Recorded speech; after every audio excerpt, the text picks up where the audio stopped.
Hi, I'm Dave, founder of Halloween Year Round, and today I'm talking about the new Blumhouse, shall we call it English remake? Well, not really, because the original was mostly English. American remake of Speak No Evil, starring everybody's favorite multi-personality professor of gifted youngsters, James McAvoy. So, real quick, just first and foremost, I'm going to get into major spoilers for both the remake and the Danish original. The remake's in theaters right now. The Danish original is a Shudder original. You can watch it on Shudder. So, fair warning, I'm going to spoil both of those movies as I do this. I went into the remake as a huge fan of the original. I remember when it first came out, like 2 years ago, I did a review of it, and I just remember thinking, like, damn, they went there. I gave the spoiler warning. It's incredibly bleak. It ends with, for the little girl, and then the parents just kind of being bludgeoned by rocks, and it's all just, why are you doing this to us? Because you let me. It has the sort of same kind of visceral, upsetting vibe as something like The Strangers. Why are you doing this? Because you were home. So when I heard that Blumhouse was doing a remake, I thought, first of all, why not just watch the original? Do you really need a remake? What's the point of it? And then when I saw from the trailers that they were basically giving the whole story away, everything from, like, the tongue being removed to, like, oh, you tried to leave without saying goodbye, I realized that the remake, I'm like, this is going to be exactly the same as the original, and just, what's the point? I am all for remakes if they can justify their own existence, if they can do something differently enough to need to exist. And I went in kind of with very low expectations, and I came out, I kind of loved it. Now, yes, I will admit, this is by no means on the same level as, like, a Hereditary or a Midsummer or a Long Legs, or, like, it's not, I hate to use the term, I hate to use the term elevated horror, but it is popcorn horror, and that's okay. Blumhouse specializes in popcorn horror. They are very hit or miss. I had a lot of fun with it. I thought James McAvoy kind of just owns this movie. I love the performance in the original Speak No Evil, but McAvoy just perfectly captures this, like, charming, fun, witty, but also kind of creepy and terrifying, and you never know what he's going to do. So, the biggest takeaway, again, if you've seen both versions, is number one, it is pretty much the same movie. Like, for the first 2/3, everything down to, like, scene for scene the same, beat for beat the same, from, like, the weird dance routine that Patrick flips out about, them trying to leave in the middle of the night because they found their daughter sleeping in their bed, but then she left her stuffed animal behind, so they have to go back. Even, like, lines like the "because you let me," or the whole, like, "I'm not a doctor, did I tell you I was a doctor?" Or forcing Louise to, even their names are the same in both, Louise and Agnes, forcing Louise to eat meat when she's a vegetarian. Like, it is very much the same movie. For the first 2/3, it is in that third act that they kind of go off in their own separate ways, and it is in that I kind of want to focus and analyze at least what they do with the new one and how it changed from the original. So, as we know, the original is, it's a Danish movie. It's about a Danish family going to visit a couple they met in, they were vacationing in Italy, but they live in Holland. They're Dutch. And there's obvious, like, European isms and cultural idiosyncrasies that, as an American, some of them I'm going to notice, some of them I'm not going to notice. I definitely noticed those kind of cultural differences with the new one, because now it is an American family. They're already kind of fish out of water. They've moved to London for the dad's job. I forget his name. He's Bjorn in the original. I think he's Ben in the new one. Something with a B.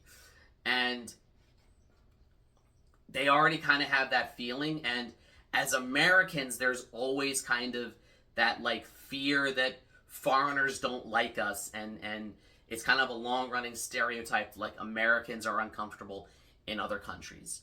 Go back to Hostel, go back to the 2000s. So it's interesting that it plays with that. But in a weird way, the remake it Americanizes the original, and I don't just mean in terms of making the main characters American. I mean in its tone, in how it portrays its story, and ultimately in its ending. So first and foremost, I feel like the American couple, I'm just going to, from now on, I'm going to refer to them as the American couple and the British couple for the remake, and the Danish couple and the Dutch couple in the original, just because that's easier than saying Louise or Patrick/Patty and you don't know which one I'm talking about. So the American couple is definitely, I feel like, more uncomfortable from the start. Especially, like, there's a whole backstory that, like, she, like, cyber cheated on him because she was texting some guy. He was sending some inappropriate pictures, and their kind of sex life is, shall we say, at a bit of a stalemate. Not so much with the Danish couple in the original. Like, they do it right there in the bedroom. There's no, and again, that's kind of where I think the cultural differences are. Americans would be, like, really weirded out at the idea of, even if, it's with your spouse, you're in somebody else's house. And it's like in the original, Patty or Patrick is spying on the Danish couple when they're having sex, whereas the new one, Patty is spying on them when they're having a fight. And I think that that's interesting, that just in sort of how we portray ourselves, as Americans. I hate to use the word prudish. Let's use the word asexual, because they lean more, not that that's what they are, I'm just saying, like, it leans more to, like, a lack of sexuality.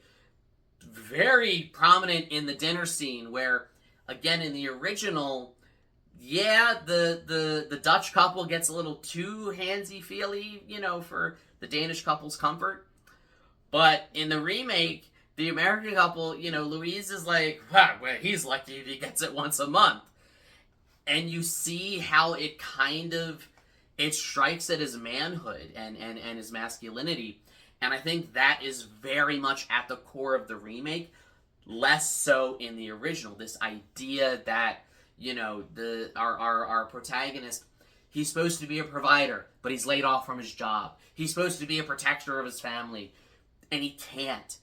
And I think ultimately that's why it goes in the direction that it does, and how Patty is this sort of, like, warped version of what masculinity should be, but to the nth degree, and throw some, like, serial killer onto there. It's like the bizarro it's further on the spectrum towards masculine than, the other guy feels, but it's definitely, and I hesitate, I'm not trying to get all political, so I hesitate to use the word toxic masculinity.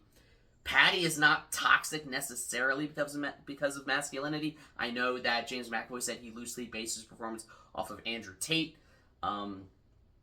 known piece of shit. But I don't think that's the masculinity that so much makes him a villain. I think it's the serial killing that makes him a villain. But it's just interesting how the remake is this, like, American quest for its main character to, like, regain his manhood by, defending his family, which I'll get to. Now let's talk tone. In a very strange way, the original movie, and I know it's a fictional movie, I know, I'm not saying that it's real, but it feels like that's the, like, Discovery Channel docudrama about, like, a true story, and the Blumhouse version is the Hollywood adaptation of it. Because in the original, everything is more subtle, which I know in general European culture and film and even humor is much more subtle. We Americans, you almost have to beat people over the head, to know that you're trying to say something or trying to tell a joke.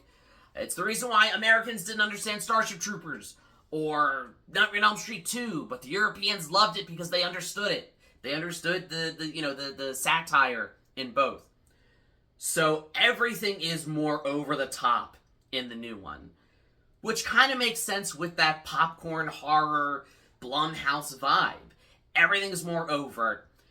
James McAvoy's performance is much more theatrical. Now, as ask me which one is better, I don't know. I mean, like, McAvoy is definitely putting more into his performance in, like, an observable manner. He is, you know, he's acting, but it feels like he's acting. Whereas in the original, Patrick and I forget her name. It's Ciara in the new one. In the original, Patrick feels much more like a real person. He's much quieter. Like, yeah, he has all those moments and does all those same things, but it feels less a performance and more subtle. So it kind of depends on what mood I'm in. Which kind of brings us to the end. Ultimately, the original is a very bleak story about how real people would act in a situation like this. We like to think, oh, well, I would have just done this. I would have just fought them up. I would have just done... But the reality is this couple, the Dutch couple, has been doing this for who knows how long. They've killed how many other people, and there's no reason to believe that the Danish couple is going to fare any better, especially when they find out about it. And because again, for the Dutch couple, this is just routine. This is just what they do. So their very bleak, very grim, very depressing ending kind of feels fitting. At the same time, the ending of the Blumhouse remake feels about as American as it can get. Because you have the American couple, you know, in this situation, but they're not going to die in a disturbing, bleak manner. Because American audiences wouldn't go for that. They're going to fight back. And then it turns into, like, Straw Dogs, Home Alone, The Strangers. Like, it turns into, like, a home invasion movie. And, again, spoilers, they prevail. They fight them off one by one. They unleash that, like, killer instinct in them to defend their child, as well as, you know, the little boy that they've, you know, essentially kidnapped. Well, not essentially, actually kidnapped. And it feels like the newer version is like the American fantasy of watching the original. Why didn't they just do this? Why didn't they just do this? And that's kind of exactly what they do. So, I know at the beginning I said, you know, I wasn't sure, you know, which one do I like better. This is a rare case that the remake does not necessarily justify its own existence in that it's not different enough. But I kind of love that both exist just from, like, an academic perspective to, like, study. Here's how one culture interprets and portrays the story in this very bleak manner that, like, the moral of the story is this shit happens and it's terrible. There's nothing we can do about it. And the other is, like, the guns blazing warrior fantasy that we wish and we think we would do. At the end of the day, the Danish original is a much more realistic horror movie. The Blumhouse one is a much more entertaining horror movie. And it's hard for me to pick which one I like better because they're both so good. It's not that one is better than the other. It's that they both have fundamentally different theses, and they both execute those theses kind of perfectly. So, those are just my thoughts. Those of you who saw both versions, which one did you like better? You know, am I totally missing the point here? Let me know in the comments. Like, share, subscribe, all the YouTube stuff. If you don't, you may end up trapped in a house with creepy James McAvoy. That could go either with Speak No Evil or Split. And as always, every day is Halloween.